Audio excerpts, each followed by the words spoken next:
Since that time the chart fully blew or went straight up about $3.5 trillion today. Just sitting there. It can just go into the economy, but it's just sitting there. It could buy US treasuries. US treasuries. Instead, it's sitting though, and what if the Treasury Secretary can get them to buy treasuries? What if the Trump administration could get that money out there and back into the economy, and we can see inflation to start growing our way out of this? Are you starting to see the picture, or like I like to say, the puzzle?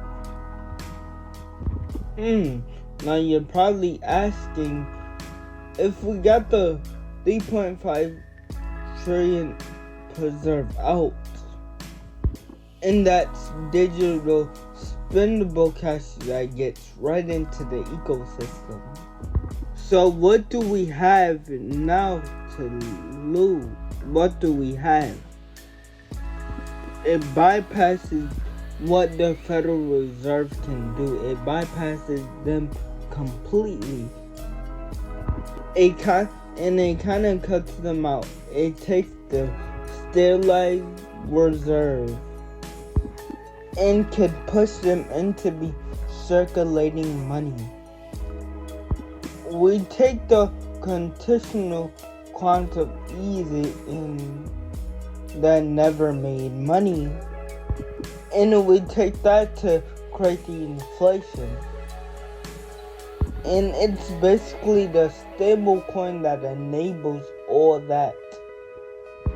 Stable coins can turn dead money into stable cash.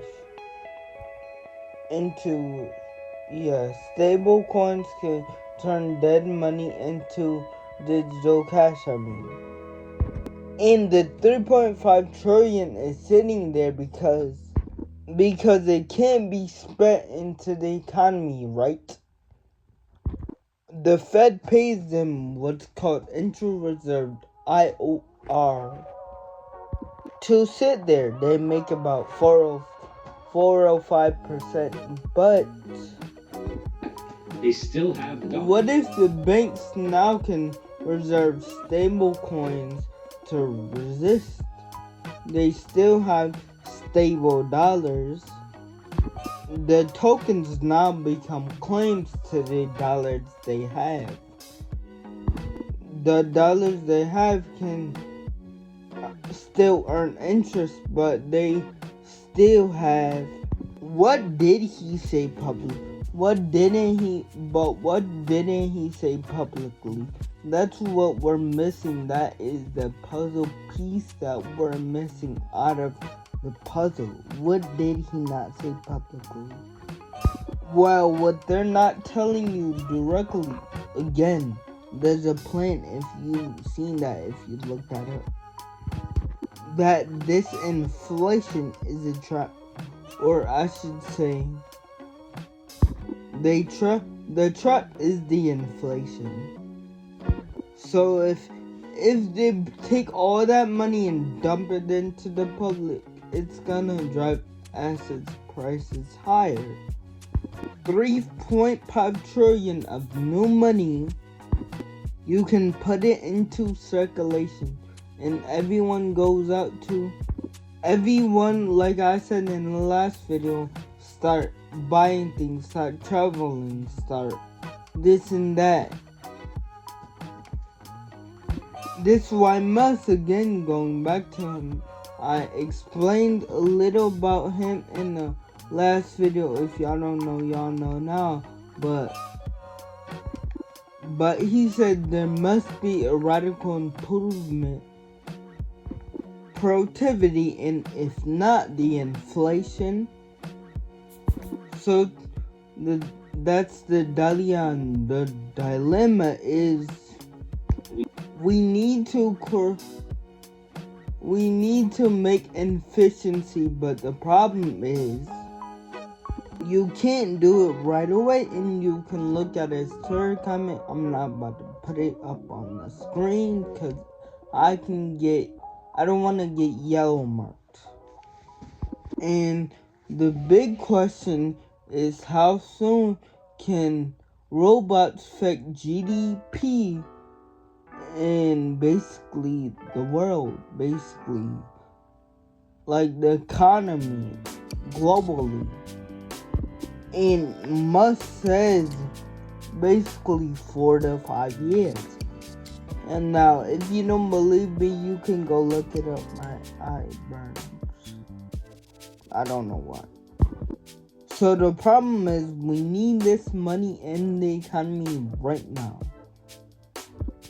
But the problem is if we do that, we're gonna have massive inflation because people's gonna wanna go on trips, stuff like that. But we need efficiency up to build robots and to build stuff like that. So what do we do in the meantime? And inflation starts raising higher. Home prices go up and stock prices go up and everything goes up. And we're gonna have another election and people's living's gonna go up. And people's not gonna be very happy. So we need growth now, but we don't want the inflation. We need the escape valve. Where could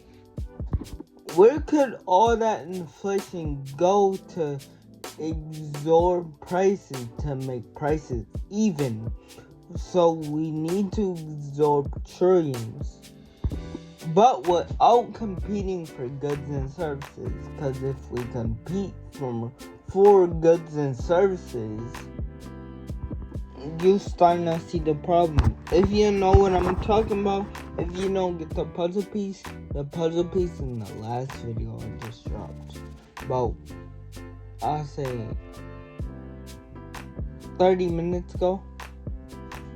Basically, what is the escape valve theory? So again, it is not a new concept. The IMF has written on a white paper. They done this in the 40s. They're doing it again. We're going in a circle.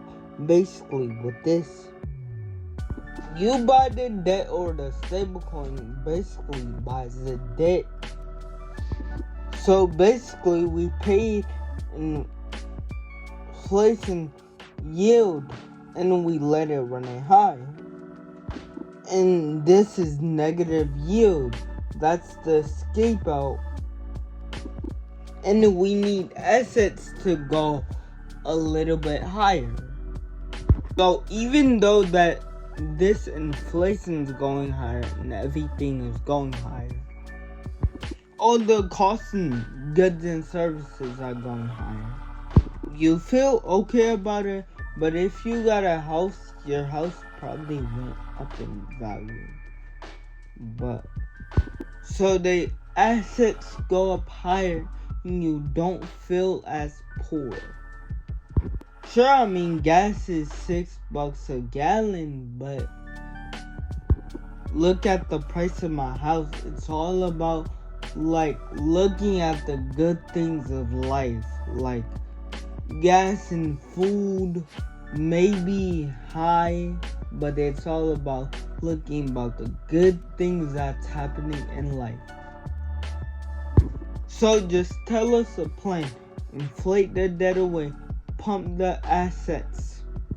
Pump assets prices higher. And then gaslight anyone who complains about it. But again, there's a better plan. There's a way better plan even that. This is where Bitcoin comes into play. And like if you clicked on this video is going very good, so I would like for you to subscribe. But back to the video. but Bitcoin acts as a liquidity fund. It's the most global liquidity asset. When the money supply goes up, gold goes up, S&P 500 goes up, Bitcoin goes up. It's a 8.9 times for global liquidity.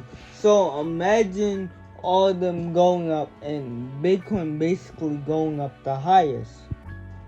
So I'm basically trying to say it absorbs more liquidity and everything else like nowadays. Now Bitcoin, why Bitcoin? Say Bitcoin is at like 118,000 and it jumps to 500K. What that does is that takes billions of dollars that would have gone into homes, would have gone into something else useful, but it's not bidding prices up or bidding stuff up in general. So now, like Tesla and Google and all the stocks going up, instead of the money going higher, cause the money had to go somewhere, now it can go into Bitcoin. That's the relief out. And the thing with Bitcoin, it's not competing over consumer goods or over like something. It's not competing with something. It's not competing against homes. It's not competing against real assets. So Bitcoin could put that release out, or it can soak all of the stuff up to make it better for us. Or now Howard Lutnick, he's also the Secretary of Commerce for the Trump administration. He's also one of the Wall Street Titans, and that runs the biggest Wall Street. He's basically one of Wall Street members that run for Trump. He basically got a big job to do. So basically, he's like a big part of play. What makes me look at him better is that he created general wealth, meaning that he made something for his son and the generations that's coming up after him to look at him. His son's doing the same thing, and that's what makes me happy about most people that's doing this for their family and generations. Like you could be artist, you could be YouTuber, you could be anything what you want in the world. But what makes me happy is when you have a seed, and when you grow your seed, and when you grow it with flowers and bombs. That's what makes me happy. That's what makes me look at that person and go oh, he's doing something with his generation, with his son, with his daughter, and teaching them stuff they need in the future once they get old enough. To say that is his son now is basically taking the lead and he's basically creating a spotlight for himself. What about Trump? Trump Media, I believe he owns, built up $2 billion of Bitcoin that he bought just this week. Why is Trump himself buying $2 million of Bitcoin? Why is they doing all of this? Why is Trump's son buying Bitcoin? And why is this basically happening? Well, just maybe saying this is like saying like the Bitcoin release valve is something we should pay attention to, because like this is something big. You might be asking, what about the stable coin correlation here? So stablecoin has been around for a long time, obviously, but since the Genius Act has been passed, we have seen stablecoins assets go up by 32%. That means stablecoins have absolutely skyrocketed, but not just that. But the company Circle has gone up way up high in skyrocketed. They're about 5% of the market, but if you look, but they just had an IPO, but they're almost up about 200%. So we can see that Wall Street understand what's going on. They know what's going on. They know the scoop. They know everything that's going on. The Trump administration itself,